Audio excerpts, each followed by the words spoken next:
Hello there gorgeous gamers and welcome back to Pure Play TV. Today we're looking at a fascinating slice of marketing in motion because Ed Edda Grand Prix Racing Champions is, first and foremost, a marketing product. It's aimed squarely at kids to encourage families to visit Europa-Park, the massive German theme park where Ed and Edda are the big cheese mascots. Yes, Germans have theme parks. They absolutely know how to have fun. It just has to be ruthlessly efficient, slightly dangerous, and expensive. Ed Edda Grand Prix, however, is none of those things. It's a budget-priced kart racer that is fundamentally safe. So the real question is, in a world drowning in kart racers, is this licensed tie-in any good?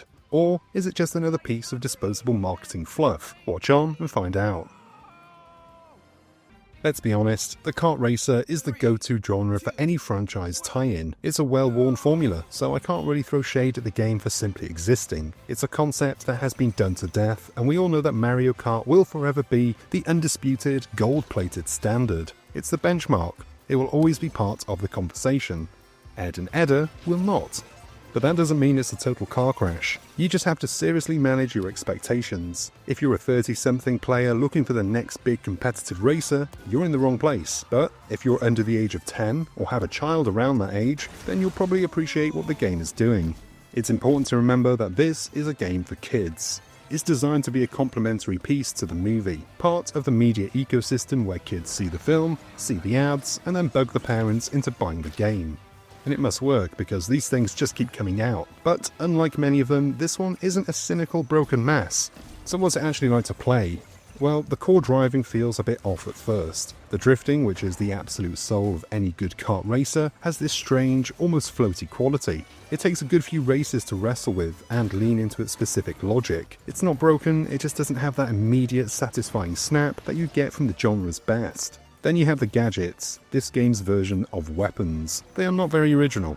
It's basically what's been done before, just with a different skin. Instead of red shells, you have little red drones that home in on the racer ahead. And instead of that iconic friendship-destroying big blue shell that nukes whoever is in first place, you get a blue drone.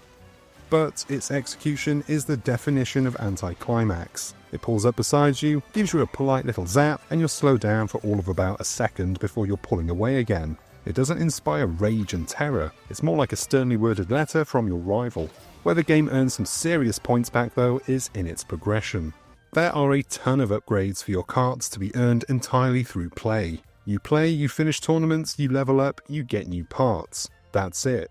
In 2025, a kids game with no battle pass, no premium currency, and not a single loot box in sight feels like a minor miracle. You just play the game and unlock things. Imagine that. The game does offer multiplayer, but it's offline split screen only and it's for up to 4 players. And you know what? I think that's perfectly fine. It positions the game as exactly what it should be. An old school couch co-op game for a family or a few friends to mess around with on a Sunday afternoon.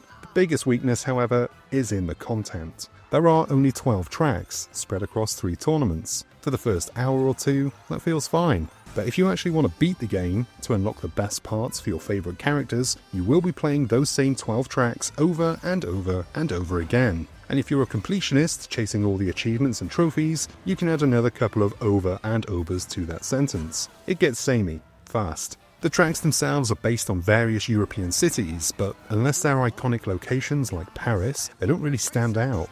They blur into a collection of generic-looking city streets that are perfectly functional but entirely unmemorable, though there are a couple of standout exceptions.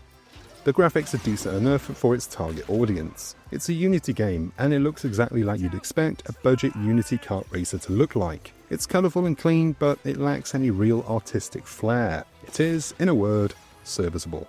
It gets the job done. And on the plus side, I'm thankful to be playing something that doesn't send my PS5 fans into overdrive for once. Ed Edda Grand Prix Racing Champions is alright for what it is. It's a competent little kart racer that's neither offensively bad nor surprisingly brilliant. For its target audience, kids, it's a decent, harmless distraction that will keep them entertained for a weekend. The lack of online multiplayer is a smart choice, the progression is refreshingly honest, and the driving is functional once you get the hang of it. But it is held back by uninspired weapons and a shallow track selection that makes long-term play feel like a grind. It's a game that is destined to be forgotten, but while you're playing it, it's a nice enough way to pass the time. And think of it like this, it'll last longer than the movie, and it's a damn sight cheaper than visiting Ed Edda at Europa-Park for real. And that is the end of this one. But what do you think? Is there a place for simple, honest, budget racers like this? Let us know in the comments below. If you enjoyed this review, hit that like and subscribe button and give the bell icon a ding so you're notified whenever there's something new to watch. I've been Chris, you've been gorgeous, and I'll see you on the next one. Until then, cheers my dears.